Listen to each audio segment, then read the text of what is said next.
Deuteronômio, capítulo 15. Ao final de cada 7 anos, vocês devem cancelar as dívidas. Este é o modo como isso será feito. Todo credor que emprestou alguma coisa ao seu próximo dará por pago. O que havia emprestado não exigirá pagamento do seu próximo ou do seu compatriota, porque a remissão do Senhor é proclamada. Do estranho, vocês podem exigir o pagamento da dívida. Mas o que tiverem emprestado aos seus compatriotas, vocês devem dar por quitado, para que não haja pobre no meio de vocês. Porque o Senhor, o Deus de vocês, os abençoará ricamente na terra que lhes dá por herança, para que vocês tomem posse dela. Se apenas ouvirem atentamente a voz do Senhor seu Deus, cumprindo todos estes mandamentos que hoje lhes ordeno. Pois o Senhor, seu Deus, os abençoará, conforme prometeu. Assim, vocês emprestarão a muitas nações, mas não tomarão emprestados, e dominarão muitas nações, porém, elas não terão domínio sobre vocês. Se houver algum pobre entre vocês, no meio dos seus irmãos, em alguma das cidades de vocês, na terra que o Senhor seu Deus lhes dá, não endureça o seu coração, nem fechem as mãos a seu compatriota pobre. Pelo contrário, devem abrir a mão para ele e lhe emprestar o que lhe falta, tudo aquilo de que tiver necessidade. Tenham cuidado para que não haja pensamento vil em seu coração e vocês digam: está próximo o 7º ano, o ano do perdão das dívidas, fazendo com que os olhos de vocês sejam malignos para com seu compatriota pobre, e vocês não lhe deem nada. E ele clame ao Senhor contra vocês, e vocês sejam culpados de pecado. Vocês devem dar livremente, sem maldade no coração, quando lhe derem o que ele precisa, porque por isso o Senhor seu Deus os abençoará em todas as suas obras e em tudo que vocês empreenderem. Pois nunca deixará de haver pobres na terra. Por isso, eu ordeno a vocês que livremente abram mão para o seu compatriota, para o necessitado, para o pobre que vive na terra de vocês. Se um de seus compatriotas, hebreu ou hebreia, for vendido a você como escravo, ele trabalhará para você durante 6 anos. Mas no 7º ano você lhe dará liberdade, e quando você o puser em liberdade, não mande embora de mãos vazias. Liberalmente, você deve lhe fornecer animais do seu rebanho e do produto da sua eira e do seu lagar. Daquilo com que o Senhor seu Deus o tiver abençoado, você lhe dará. Lembre-se de que você foi escravo na terra do Egito e que o Senhor seu Deus o resgatou. Por isso, hoje estou dando esta ordem a você. Se, porém, o escravo disser: não quero me afastar de você, porque ama você e a sua casa, e por se sentir bem com você, então você deve pegar um furador e furar a orelha dele na porta, e ele será seu escravo para sempre. Faça o mesmo com a escrava que quiser ficar. Não pareça aos seus olhos algo difícil deixar que ele fique livre, porque durante 6 anos ele o serviu por metade do salário de um trabalhador diarista. Assim, o Senhor seu Deus abençoará você e tudo o que fizer. Do seu gado e de suas ovelhas, consagrem ao Senhor seu Deus todo o primogênito macho. Com os primogênitos do gado, vocês não devem trabalhar, nem devem tosquiar os primogênitos das suas ovelhas. De ano em ano, vocês e as suas casas devem comer estes animais diante do Senhor, no lugar que o Senhor escolher. Porém, se um desses animais tiver algum defeito, se for coxo ou cego, ou tiver outro defeito grave, não sacrifiquem o Senhor seu Deus. Vocês devem comer a carne desses animais na cidade em que moram. Tanto as pessoas impuras como as puras poderão comer dessa carne, como se comem a carne da gazela ou do veado. Tão somente não comam o sangue. Este vocês devem derrubar sobre a terra como se fosse água. Deuteronômio, capítulo 16. Guardem o mês de Abibe e celebrem a Páscoa do Senhor, seu Deus, porque no mês de Abibe o Senhor, seu Deus, os tirou do Egito, de noite. Sacrifiquem como oferta de Páscoa ao Senhor, seu Deus, um animal do rebanho ou do gado no lugar que o Senhor escolher para ali fazer habitar o seu nome. Na Páscoa, vocês não devem comer pão fermentado. Durante 7 dias, comam pães sem fermento, o pão da aflição, porque às pressas vocês saíram do Egito, para que todos os dias da vida de vocês lembrem do dia em que saíram da terra do Egito. Durante os 7 dias, nenhum fermento deve ser encontrado com vocês em todo o seu território.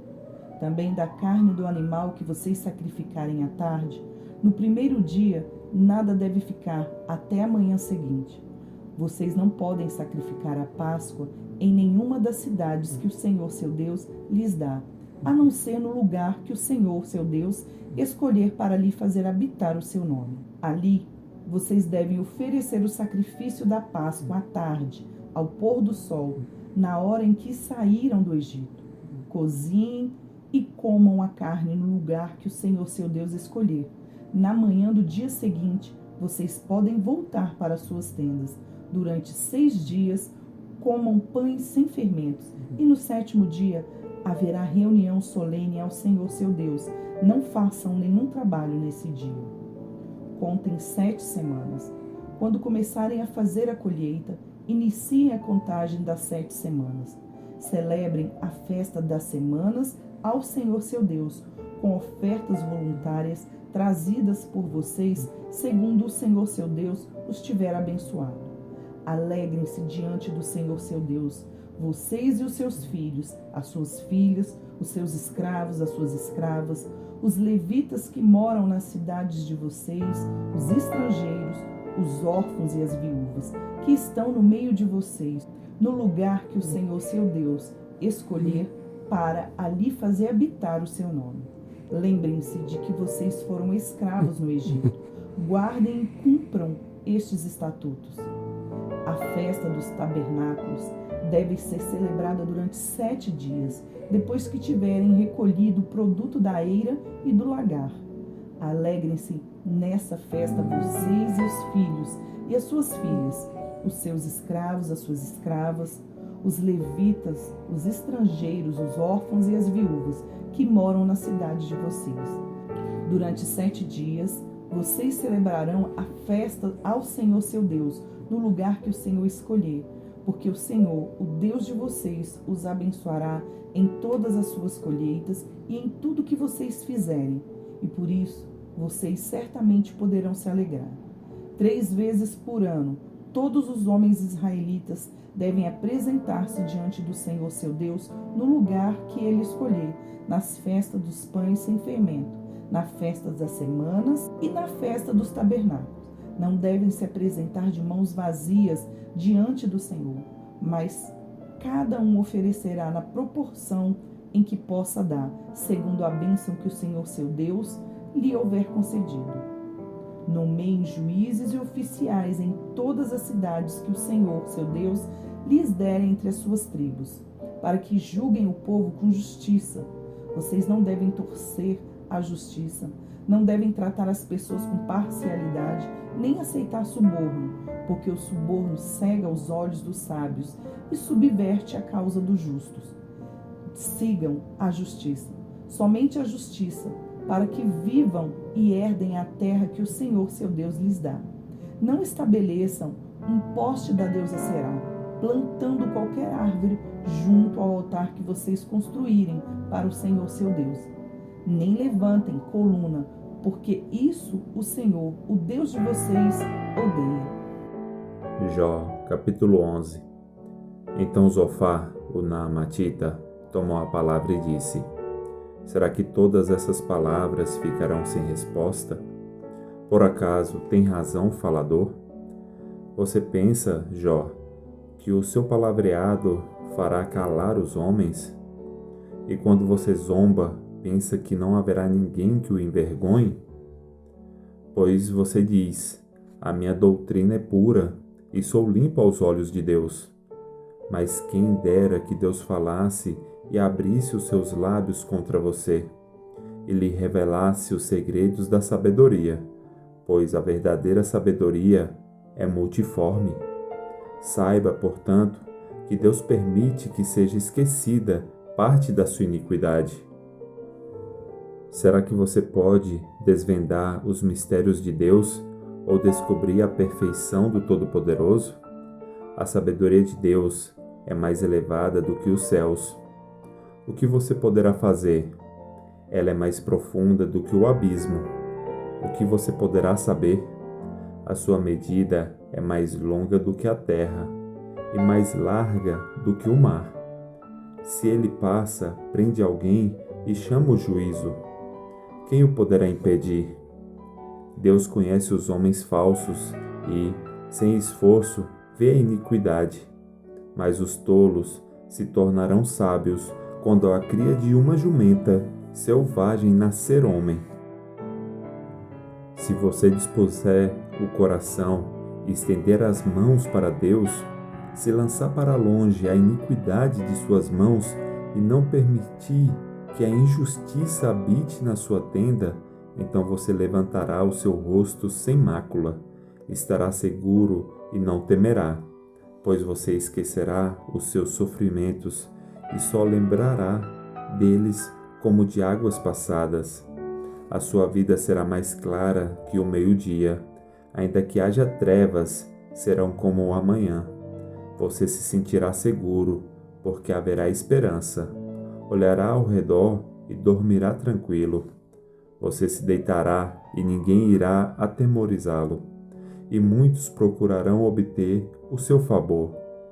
Mas os olhos dos ímpios desfalecerão, sem que encontre refúgio. A única esperança deles será morrer. Atos, capítulo 2, dos versículos 14 ao 47. Então Pedro se levantou, junto com os 11, e erguendo a voz, dirigiu-se à multidão nestes termos: Homens da Judéia e todos vocês que moram em Jerusalém, tomem conhecimento disto e prestem atenção no que vou dizer. Estes homens não estão bêbados, como vocês estão pensando, porque são apenas 9 horas da manhã. Mas o que está acontecendo é o que foi dito por meio do profeta Joel.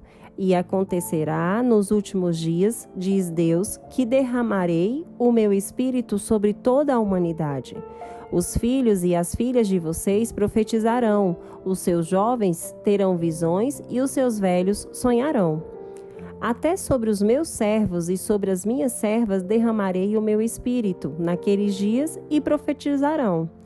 Mostrarei prodígios em cima no céu e sinais embaixo na terra, sangue, fogo e nuvens de fumaça. O sol se transformará em trevas e a lua em sangue, antes que venha o grande e glorioso dia do Senhor. E acontecerá que todo aquele que invocar o nome do Senhor será salvo. Israelitas, escutem o que vou dizer. Jesus, o Nazareno, homem aprovado por Deus diante de vocês com milagres, prodígios e sinais, os quais o próprio Deus realizou entre vocês por meio dele, como vocês mesmos sabem, a este, conforme o plano determinado e a presciência de Deus, vocês mataram, crucificando-o por meio de homens maus. Porém, Deus o ressuscitou, livrando-o da agonia da morte, porque não era possível que fosse retido por ela. Porque Davi fala a respeito dele, dizendo: Eu sempre via o Senhor diante de mim, porque ele está à minha direita, para que eu não seja abalado. Por isso, o meu coração se alegra e a minha língua exulta. Além disto, também a minha própria carne repousará em esperança, porque não deixarás a minha alma na morte, nem permitirás que o teu santo veja corrupção. Fizeste-me conhecer os caminhos da vida e me encherás de alegria na tua presença. Irmãos, permitam-me falar-lhes claramente a respeito do patriarca Davi. Ele morreu e foi sepultado, e o seu túmulo permanece entre nós até hoje. Sendo, pois, profeta e sabendo que Deus lhe havia jurado que um dos seus descendentes se assentaria no seu trono. Prevendo isto, referiu-se à ressurreição de Cristo, que nem foi deixado na morte, nem o seu corpo experimentou corrupção. Deus ressuscitou este Jesus, e disto todos nós somos testemunhas. Exaltado, pois, à direita de Deus, tendo recebido do Pai a promessa do Espírito Santo, derramou isto que vocês estão vendo e ouvindo. Porque Davi não subiu aos céus, mas ele mesmo afirma: disse o Senhor ao meu Senhor: sente-se à minha direita, até que eu ponha os seus inimigos por estrados dos seus pés. Portanto, toda a casa de Israel esteja absolutamente certa de que a este Jesus, que vocês crucificaram, Deus o fez Senhor e Cristo. Quando ouviram isso, ficaram muito comovidos e perguntaram a Pedro e aos demais apóstolos: que faremos, irmãos? Pedro respondeu: arrependam-se e cada um de vocês seja batizado em nome de Jesus Cristo para a remissão dos seus pecados, e vocês receberão o dom do Espírito Santo. Porque a promessa é para vocês e para os seus filhos, e para todos os que ainda estão longe, isto é, para todos aqueles que o Senhor nosso Deus chamar. Com muitas outras palavras, deu testemunho e exortava-os, dizendo: salvem-se desta geração perversa. Então, os que aceitaram a palavra de Pedro foram batizados, havendo um acréscimo naquele dia de quase 3.000 pessoas. E perseveravam na doutrina dos apóstolos e na comunhão, no partir do pão e nas orações. Em cada alma havia temor, e muitos prodígios e sinais eram feitos por meio dos apóstolos. Todos os que criam estavam juntos e tinham tudo em comum. Vendiam as suas propriedades e bens, distribuindo o produto entre todos, à medida que alguém tinha necessidade.